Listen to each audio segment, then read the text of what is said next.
just keep that in the shot. This podcast is sponsored by, what's this title? The classic.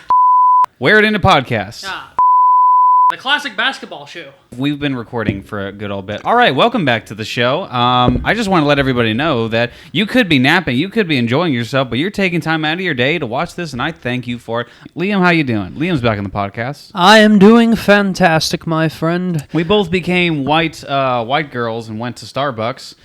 Did not get our basic, because it is that time of the year, where we get our freaking... My time of the month for sure. Indeed, where we the pumpkin spice latte has entered into society again. All right, but there's a thing that's happening online now that kind of correlates with the pumpkin spice. There's a trailer out online about a movie that's not a parody of an old classic called Winnie the Pooh in the 100-Acre Woods. It's more of a bastardization of that, some would say. It is awesome. So I didn't know about... I love it. So, so the trailer is called Winnie the Pooh, Blood and Honey.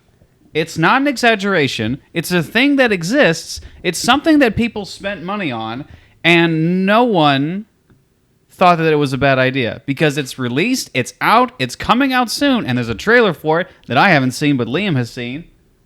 Liam, how is this trailer? I've never seen it before. All I gotta say is this is the logical conclusion of the Winnie the Pooh story. If you disagree, you are simply coping and you can't let go of your childhood and accept facts.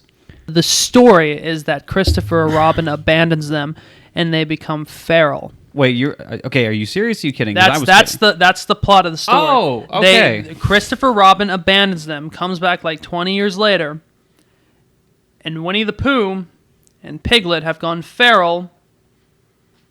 And I don't understand. That doesn't make sense. So this could be like doesn't make sense. How does a stuffed animal become feral? I don't know. Does this take place inside of a book? The original Winnie the Pooh surely did. It did. So I want answers. But before I get any answers, we need Jacob to see this trailer. How accurate is this going to be to the lore of Winnie the Pooh? So yeah, full context. I've never seen this trailer. And I have it ready to play on my TV right now. And I didn't know anything about this until Liam had talked about it. And I'm looking at it on my TV, and I don't want to play it. I really don't. This is my initial reaction. Liam knows what's going to happen. I don't know. So we're going to watch this first, and then we'll continue to talk about it afterwards. Turn your volume all the way up. Or if you turn it off, mute this thing. Stop watching now, actually. If you care about your dignity and pride, turn it off. All right, about to watch it. First an ad. This freaking podcast is sponsored by Verizon. No, it's not. Please don't sue me, Verizon. Do you freaking see the... Oh, no, there it is. All right, Steve, you got to get back on the thing. You got to watch this with me. You need to protect me in case the bad things happen. I'm going to put you back down because I can't see him because he's spread out on the couch like a freaking French girl. Here we go. All right. Oh, it's got some money behind it. Turn it up. It's very quiet. Is that Christopher? That's Christopher Robin. Oh, is Christopher Robin about to go into a horror movie and lose his virginity? No, he's getting married. Oh my gosh. The beloved childhood characters. With a skull on the ground. Christopher rocking that sweater. I gotta lie, that's not a bad sweater. I actually think that's Eeyore's They've been skull. abandoned by Christopher Robin. Wait, what? That's Oh no. No. Okay. Oh. What? Oh, we're starting out great. They've turned wild.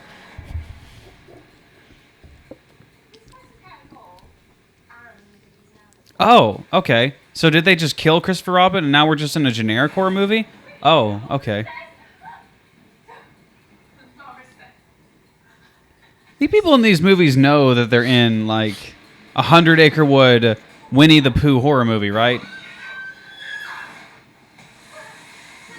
He's in the water? This is... Oh! It's Red Band. That's cool.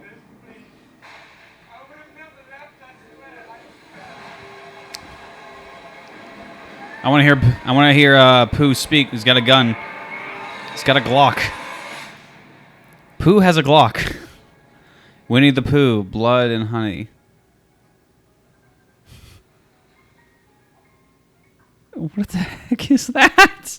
What the heck is that? You see, Winnie and Piglet have gone feral, which is why they bludgeon people with sledgehammers and use guns.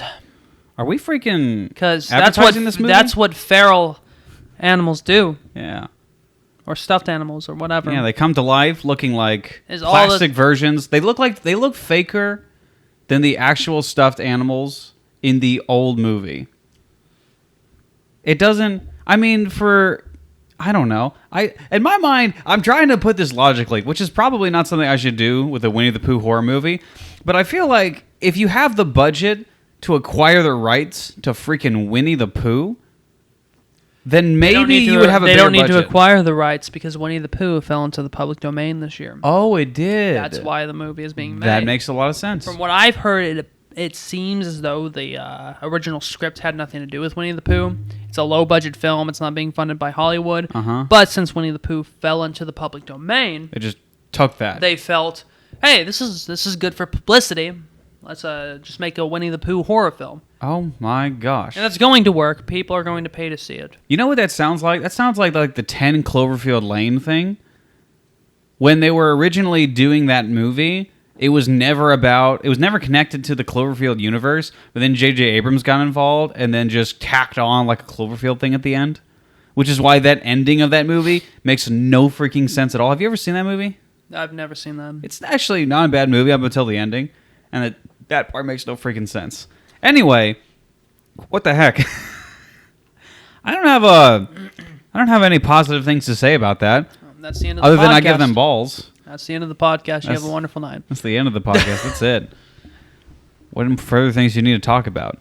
Well, I think I prefaced this at the very beginning with saying you could be doing better things with your life. I rewatched. Okay, too close. The New Adventures of Winnie the Pooh from 1977 today.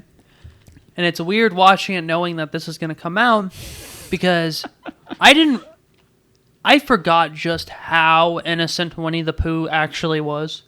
It's good. It's good. I knew it was an innocent kids movie, but it is a very innocent kids movie. Yeah, it's very innocent. It's completely void of anything that it's like the truest version of G. It's wholesome. It's just purely wholesome. It's the truest version of rated G that you can get. That's not how real life works. In real life, Pooh and Piglet become feral.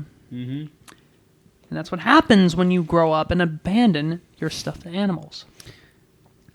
Which is why this is the logical conclusion of the Winnie the Pooh story. You know the actual Christopher Robinson really hated his dad for making this book? Making the Winnie the Pooh books? He said that he felt like his dad exploited his childhood innocence to make a profit.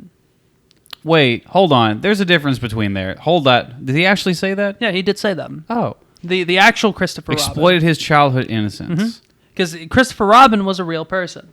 Dude, you just became like one of the most popular kids of all time just because you have stuffed animals. It's because kids would make fun of him for being the character in the book. Oh. With all that being said, do you plan on viewing this film yourself? I'll be there opening freaking night. Because I am very excited about it. Liam, we were talking a while back about your potential big money break and how you will buy a bottle for the table when that happens. I need you to buy a bottle when we go to that theater opening night. Oh, I love it. Let's freaking... I'm going to watch it completely sober because it looks like a work of art. That's a mistake. It's the logical conclusion of the Winnie the Pooh story. I feel like we are selling this movie pretty well though so far. I haven't said anything super bad about it so far. I think the movie was getting into interesting territory and then it immediately went back into generic slasher with every single white chick you can imagine in one generic setting looking at the haunted house. Did you ever think you were going to see boobs in a Winnie the Pooh movie? Because I did. Why not? Why stop there? Why not see Piglet in a pool chasing a girl who's swimming away in a pool that looks like it's 5 feet long? with an axe and then bludgeons her to death with that axe, did you ever think that that would be the natural conclusion of the Winnie the Pooh saga? I just can't speak. I'm gonna be honest. No, I hate it. I really hate it. I really hate that this is what people decided to do with the Winnie the Pooh character. And I'm not gonna be cringe and say this is ruining childhood. It is, but it's not necessarily ruining childhood because you always have the regular Winnie the Pooh to look at. But just think about it. Kids watch Winnie the Pooh. They look up Winnie the Pooh in their future. All of a sudden, they see a scary-looking Pooh bear with a sledgehammer and blood draining from it. Or even if you remember Pooh fondly, which I do, I see Winnie the Pooh artwork and all that kind of stuff, and I freaking remember those days. And I'm comforted by those movies. It's such a warm feeling I get. I don't want to remember this. Well, that's what people say when they you killed my childhood, because now they have that as a memory in their head. Instead of Winnie the Pooh and Christopher Robin holding hands and sitting under the 100-acre wood tree and looking out in the distance, I'm freaking remembering what I just said about the pool. The whole idea of the original Winnie the Pooh books and show and movie and movies actually was to display childhood innocence. Yeah. Which is another reason this movie makes no sense. Because I guess it feels like a parody. It feels like a parody, which I can accept. It seems like it'd probably be funny. I'll probably be laughing my ASS off in the I can just theater. bleep you out. You can say it. Probably be laughing my off because it'll be hilarious. But at the same time, I hate that this exists because I don't want innocent little Pooh Bear to be associated with a murdering Pooh Bear. Mm-hmm. It just seems wrong. What am I gonna do? What if my kids are what if my kids really like Winnie the Pooh in the future and they look up Winnie the Pooh and boom, serial killer Winnie the Pooh? No, I'm not. I don't like that. I don't like that. It's kind of like the horror movies that made Santa Claus like a murderer. Oh, and the freaking, they did everything for a while. There was a trend for a while where they made, popular media into, kind of monsters. There's Abraham Lincoln, the Vampire Slayer. No, that's awesome. That's awesome. Yeah. Hold on. Don't compare it, all right? Because that is historically accurate. Abraham Lincoln did slay vampires, all right? That actually happened. He slayed the vampires in the South when he made the 13th Amendment. What didn't happen was Winnie the Pooh never killed anybody. All right, he just ate honey. Abraham Lincoln killed vampires. Was John Wilkes Booth a vampire? Now that I'm thinking about it. John Wilkes Booth was getting his revenge for his vampire brethren. How deep does this conspiracy go? Is the government hiding vampires from us? It goes deeper. But anyways, is Twilight on to Winnie the Pooh. On to Winnie the Pooh. No, man, we could go on for hours. Hold on. Is Twilight a documentary? You got to tell me. Is there anything you like about the trailer? Is there anything that's appealing about this movie other than the fact that it's kind of gimmicky and it's Winnie the Pooh and he's bludgeoning people, he's feral and shooting people with a gun because that's what feral animals do? Is there anything that actually intrigued you about the trailer? I think the only reason that anyone should go see this is for irony's sake. To say, dude, guess what I did this weekend? I went to go see Winnie the Pooh, Blood and Honey. Why is this movie named after a beer? Do you think this movie, considering where the Oscars have been going recently, would be nominated for anything? And what would it be nominated for? No. Listen. Hold on. Suicide Squad was nominated for an Oscar. But No. Suicide Squad won an Oscar. Yeah, but Suicide Squad is a superhero movie, and people like superhero movies for no reason. And people like horror movies for no reason. Or those types of horror movies for no reason. Listen, I'm not bashing on all superhero movies. Some are good, but most of them are predictable and lame. I don't apologize for that statement. Hey, are you saying the best superhero movie in the last several years, Captain Marvel, was a worthless trash movie? No. If there's anything I want out of this movie, I want I want Pooh to talk. And there was an element I liked. Who are you facing, by the way? And I just... You're facing I am... Shut up. Shut up. I am facing nobody. I know. I want Pooh to talk. That's one thing that I want.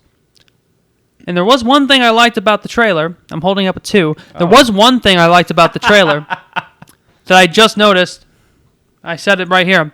Was them pouring the honey. I think that is hilarious. I think it's beautiful. And I think it is a cinematic masterpiece. How many other kids' movies in particular do you think could benefit from this kind of I don't know. Steamboat Willie's going to be, or the original version of Mickey and the Mouse, Steamboat Willie is going to be in the public domain in 2 years. Perhaps we get a Steamboat Willie porno film. Oh, I mean, that's the direction we're going. All right, like that's the logical conclusion of Steamboat Willie, don't you see? Steamboat Willie committed war crimes. Woo! You can't make that movie and not have like an understanding of, okay, people are not going to take this seriously at all. I know, but at the same time, it comes down to you have a kid in the future. Maybe you show Winnie the Pooh, and then they come across a video of Winnie the Pooh chopping someone's head off on YouTube. They'll be like, Dad, why is Winnie the Pooh chopping someone's head off? It's like, well, because Christopher Robin is a that's why. This is a valid lesson of why you don't abandon your friends, all right? I like Winnie. Loyalty is important. Keep that in mind. Trust me. If I left your mother, she'd do the same to me. I guess we end it with a good night. Take one. What? Get out of here. Get your non-looking, like, facing the other direction when talking to people face out of here. Staring in the other direction. Yeah, I'm trying to think. Freaking talking to the wall, talking to the corner over there. I can't look at you. I can't look. Because I'm upset that I allowed you to watch that trailer. We're still talking about it. We watched a trailer and talked in length about this thing. I'm having like a crisis of faith because of a trailer about an axe-murdering Winnie the Pooh that used to be part of my childhood and is now murdering Christopher Robin. So that was a joke. That's not the end of the podcast, but I do have a question. Yeah, I have an answer for your question. How do you feel about the future of horror movies in general? I think, you know what? I think horror has actually been getting a little more interesting in the last few years. I think movies, there's a lot of genres of movies that have been getting worse. Superhero movies have been getting more dull and more mediocre, and it's not that they haven't had that like repetition tendency before, but we've come to the end of Infinity War or Endgame, and now things are getting crapped out, and a lot of movie genres have just not been the same, or everything has been like deconstructing everything and just not been telling a good story. But horror movies, I feel like have been getting a little more interesting because in the past few years we've gotten a little more like emotionally charged horror movies like The Babadook and like Hereditary and movies like those that are... Oh my god, Hereditary is such an amazing film. I love that film. Freaking... Oh my god. The movie that guy did after that was an absolute pile of garbage. What was that? Did the guy that made Hereditary, did he make Midsommar? He did. He did? Yep. What do you think of Midsommar? Garbage movie. Garbage? Really? Oh, okay. Garbage We disagree. movie. We disagree on that. Oh my gosh. I like Midsommar. Midsommar is awesome. Yeah. Are you stupid? It's a perfect... It's a daylight horror movie, and it works perfectly. It is terrifying to watch. I get the daylight aspect. I just don't think it's executed well at all. I think it's executed excellently. I think it's so generic horror. It's so basic. Generic? It's so generic. Basic. You got the dumb characters everywhere. Everyone's making dumb decisions in the name of the plot, and that's where everybody gets. No one acts like a human. No one makes character choices. There's barely any character in the movie. The only character in that movie is complaining the entire time. I know she's complaining for a legitimate reason, but I personally don't want to see my characters in a pathetic, weepy state throughout the entire time, slogging through a boring movie with no plot. Again, not that I need a movie to have a plot. Some of my favorite movies don't have plots, but at the same time, hate it. I would debate you on this. Let's freaking go.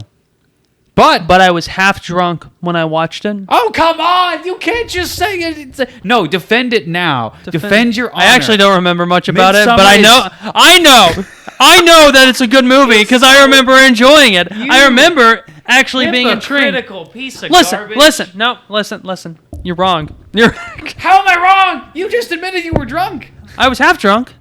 It was enjoyable. Perhaps if I don't drink, the movie sucks. Dude, most movies are good when you're like with alcohol. I was not drunk. I was half drunk. Okay. I was like, yeah. And you know what? I thought the movie was scary. I thought it had some excellent scenes that were executed pretty well, especially the scene where she's at the dinner table and she starts having that whole hallucinatory. No, it was the guy that had the hallucinatory. Mm-hmm. Yeah, it was the guy that had the hallucinatory scene, and he ends up. Oh man, that scene where he's engaging in love making with the other lady, with and the then other like lady screaming, and you had like the crowd of women. That was weird. It's funny, but I was laughing. Laughing. Do you think it's funny because it was funny, or do you think it's funny because you were like, Hold on. No, let me talk. Okay. Let me talk. All right. Let me talk. I'm gonna let you finish. Let me talk. But freaking Beyonce had one of the best music videos of all time. Quiet. It's funny, but it's terrifying at the same time. Yeah. It was genuinely terrifying. And you know what? Thinking back to what I can remember of it, I'd have to watch it again. It was fun. I will concede that the characters are somewhat generic. Mm-hmm. I will concede that. The movie itself is still very well shot. It's still very well executed. It's very well shot. The scenes play out in a way that is very intriguing. There's a way that Ad Astor, who's the director of it, moves the camera that, in my opinion, is more terrifying than most freaking horror movies today with, like, monsters and skeletons and all that garbage. The way he, like, holds on expressions is creepy as all get up. And all of his movies have, like... And even Midsommar, to a degree. I will agree to a point that Midsommar has some pretty terrifying scenes into it, and I will agree that certain scenes are like, oh, I don't like that. Because a lot of his scenes have a really guttural reaction... And not that, like, it's horrifying to watch, and there are some horrifying things in it. But it comes from, like, an emotionally destructive place. Like, Hereditary was about the destruction of a family. Oh, yeah. That scene in Hereditary where the son's standing in the room, the camera pans, and you see her just in the corner. It's just quiet. Ugh! It's just quiet. Not cool. It's just quiet. Uh-huh. She's just sitting in the corner and she just crawls. There's no... That's how you terrify people. It didn't rely on any weird sound from the violin. It didn't rely on any dumb sound effect that ultimately just is a cheap move to make you jump. It was genuinely terrifying with no sound at all. Mm-hmm. There wasn't even a sound of the actual creature moving. Yeah. It just showed up. It's something like, and it hits you in your mind, and once it hits you, you're like, you know it's there, and it freaks you out, especially when you don't have that music that's like, because your body and your mind are now expecting something to happen. But when there's no music and silence, and you see something, and you know it's there, and the characters don't know, or it's like building up to that point, you have no idea what's going to happen. You know everything is going to be terrible, and it just builds in your mind. And I think that's what something, the lady who did The Babadook does super well too, because there's a scene in that movie where the creature, the Babadook in that movie, he's shown on the opposite side of the hallway. There's no music playing, but all you see is a silhouette just very slowly and unhuman-like move to the front of the hallway. And then he just outstretches his hands and moves a little quicker. No music. He's just moving a little quicker. That shot is more terrifying than any jump scare in, like, any movie. See, another scene that I loved in Hereditary was the scene, ultimately, where the little sister ended up dying. Oh, my gosh. She was choking on a peanut. She goes for that breath. Boom, head comes off. I love how slow they took everything in that scene. I love that they let it sit for a long period of time. You see that he's distraught. You see him taking deep breaths. He looks back, realizes her head is off. Yep. Goes back home. You see him get upstairs, get in bed, and then you see the next morning, and then the mom reacts, and it's just so perfect. I love how slow they took it, and it really just it gives you a feeling of anxiety the entire time you're watching it. But again, a lot of that comes from that's a mother who just lost her kid. And the screams that you hear are screams of absolute horror, and you don't even need to see what it is because the shot of just absolute guilt and trauma on the son's face that we're slowly pushing in on, and then the mom's screams of realization in the background, that's all the horror you need. It's not like freaking Freddy Krueger cutting someone up or like Jason like doing any of that stuff. Like, it's just a mom who lost her daughter and a son who is responsible and feels terrible. And that is terrifying. And that's the kind of stuff that Ad Astor does really good. I don't think he's perfect in everything that he does, and maybe it's partially not to my liking, but a lot of that is why his movies are freaking scary. And maybe watch this freaking Pooh, Blood and Honey is so freaking generic. But watch Pooh, Blood and Honey be an absolute masterpiece. Watch us criticizing it right now, and then we walk out of the theater like, whoa. That was. You laughed when I said it's going to get nominated for an Oscar. It might. That was the best movie I ever watched. Pooh might get nominated for an Oscar. You know what? Why didn't I think of making Pooh into a murderous feral animal that uses sledgehammers and guns? Switch to dude bro accent. Yeah. What's your favorite horror movie, by the way? I really love Scream. If I'm being honest, Scream may be my favorite horror movie. It's cliche, it's classic, it's fun to watch. It's meta though. But yeah, in terms of horror movies that are just straight up horror movies though. You know what movie I feel like is very underrated, and maybe you've seen it, maybe you haven't. Which one? Is the sixth Nightmare on Elm Street movie, freaking Nightmare? Wes Craven's New Nightmare. I love that movie much. Thank you. That movie has such a dumb concept that works. It's so good. The concept is stupid as hell. But it works so well. I think the whole... Oh, sorry. So, it's been minutes. The whole concept it's been of the movie, minute since I watched them. Yeah, the whole concept is that the movie exists within the universe and that the actors that were in the movie are now being haunted by the real Freddy. That is such a dumb concept on its face, but they execute it so well. I don't know how they do it, but it's genuinely terrifying. Because you have Wes Craven, he's already the king of meta because he did freaking Scream. He knows how to do a meta movie. Actually, I think I can pin down exactly how it works. Go ahead. I think after the Nightmare movies have pretty much made a joke out of themselves with the later films, how it just kind of switched from a horror to somewhat of a comedy. I think the return to horror through a method of filmmaking that would usually be comical makes it work. Because really, where do you go after like the sixth? Because in reality, think about it. It's the sixth movie in a franchise that you would arguably say didn't even need a second movie.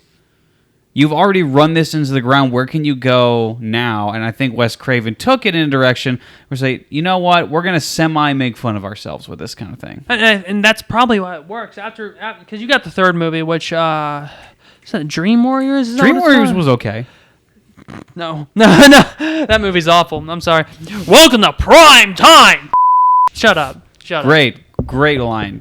Shut up. Classic line. Deserved an not... Oscar. Freaking Robert Englund. He's a and good actor. I think the fact that the movies kind of made a joke out of themselves and then ultimately kind of embraced it and made something scary is what makes New Nightmare work so well. Mm-hmm.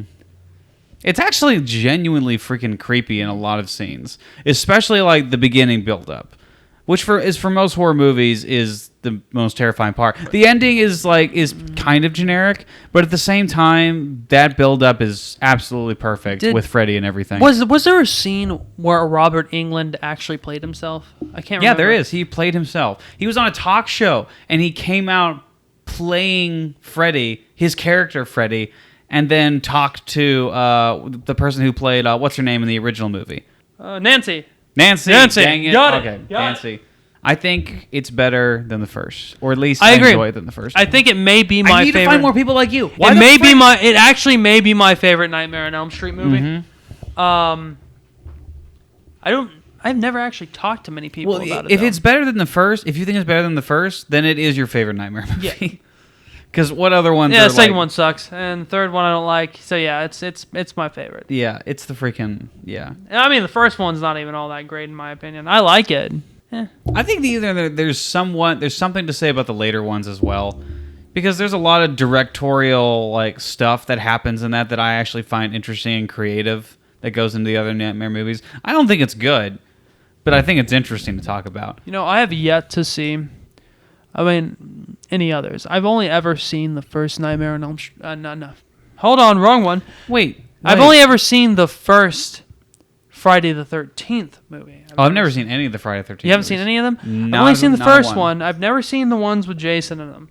I've only seen it when it was Jason's mom. Oh, yeah, because in like the first movie, he's not even in it. Yes. He like comes out at the end as like a dead corpse in the lake or something. Comes out as like a dead corpse, and Yeah. that's the end of the film. Which is kind of odd for the tone that the first movie set. You go from an actual serial killer to a zombie. Yeah, but that's like at the very end, I guess, like the freaking mid-90s horror movie jump scare kind of thing. It happened a lot. It happened shockingly a lot. It happened in Nightmare on Elm Street at the very end. Child's Play. Yeah, I don't even like that. That's not my I like Child's Play. Child's Play? It's fun, yeah. Chucky? Chucky Really? is awesome. Freaking looks stupid. He's hilarious. What normal I human love- being wouldn't just shoot the doll? I don't understand. They actually ultimately end up doing that. Oh my gosh, it took 2 hours to do it though. That took an entire movie to do so. I like how Chucky is just a vulgar doll. And that I just think like there's a lot of like, okay, There's I'm like- going to compliment this, but I'm also going to insult it as well. There's a lot of movies back then that I'm not as interested now because they just sound dumb. Like Texas Chainsaw Massacre. Okay, well, it takes place in Texas and he has a chainsaw. If you think about that for 2.5 seconds, it takes place in Texas with a chainsaw. I'm repeating that because everyone in Texas has a gun. So why would this be a full-length feature film? Now, I respect the original with Tobe Hooper because of everything that it was doing at the time. Now, I'm not really interested in watching that kind of stuff, but I respect Tobe Hooper for what he was trying to do. He's also, for those of you who don't know who Tobe Hooper is, he was also the director of Poltergeist, but even then that's some weirdness because Steven Spielberg was, considered the director of that by some people. You know that the house in Texas Chainsaw Massacre is now a restaurant. That's disgusting.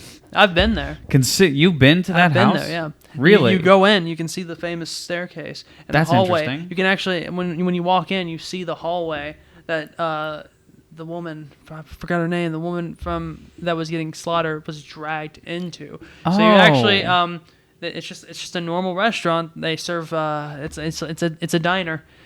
And their upstairs area has a bunch of memorabilia. It's a pretty cool place. That is kind of interesting, but at the same place, like a horrible business idea. No, that's a great business idea. That's I love that. Texas Chainsaw Massacre. The Yeah, movie's actually, gonna hold make on. you want to throw What's up. it called? What's it called? Let me pull this up real fast. In and of itself, that's a terrible idea. It's called the Grand Central Cafe.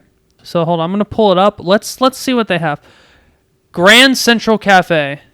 Lose Your Appetite Cafe. Now, No. in this restaurant, you have good servings of Please be something disgusting. chicken fried steak and eggs, and breakfast burger, and breakfast It's a special. breakfast place? Yeah, it's a diner. Okay. Breakfast New York strip, 2 eggs, any style. They have some classic breakfast items: French toast, waffle, freight train, the stack, single pancake, biscuits and gravy, yogurt with granola. Oh yeah, they even got hippie breakfast. This freaking Oatmeal, podcast is seasoned sponsored by The House from the Chainsaw Massacre. Go eat there. Let's see, appetizer: whiskey shrimp dip, Oh my gosh. crispy chicken tenders, fried mushroom buttons, chicken wings. This is gonna be the next 30 minutes of the podcast. Spinach artichoke dip, fried cheese sticks, fried pickles and jalapenos, hog wings, a nice little veggie wrap, for people like me. Freaking vegans out there. They got some burgers, some sandwiches. You know what would be really So- cool to do at that place? If we could go to that restaurant and then have a personalized screaming of Winnie the Pooh, Blood and Honey. Hold on. We're eating, by the way. Hold on. If you want to go to this restaurant, I actually want to see. Where is this, by the way? It's in Kingsland. It's in 3 hours and 17 minutes away. You want to go have breakfast on Thursday? Yeah, you want to have freaking breakfast on Thursday? Is this what we're committing to this Thursday? I can do it. It's got to be early in the morning, but yeah. Well, All right. we just talked about breakfast, that's going to be the end of this podcast. That's that'll got to be the end of this podcast. That's the end. You gotta go come eat full circle. Go eat at the Grand Central Cafe in Kingsland, Texas, if you want to experience a horror phenomenon and a delicious I breakfast. feel like through this podcast we've kind of just That's the end. That's where you ended. we've done the duties of selling our That's soul. where you ended. Yeah. I have just advertised. I forgot the name of it already. Anyway, thanks for listening to the podcast. Appreciate everybody for listening. If you do want to listen to our other crap or my other crap, go to the Spotify channel GoodNight Take One. We're on Spotify and a few other Google platforms as well if you want to look us up there. Thanks for listening. Liam, thanks for being on here and talking nonsense and promoting horror crap with me. Ernesto, my dude, roll those credits.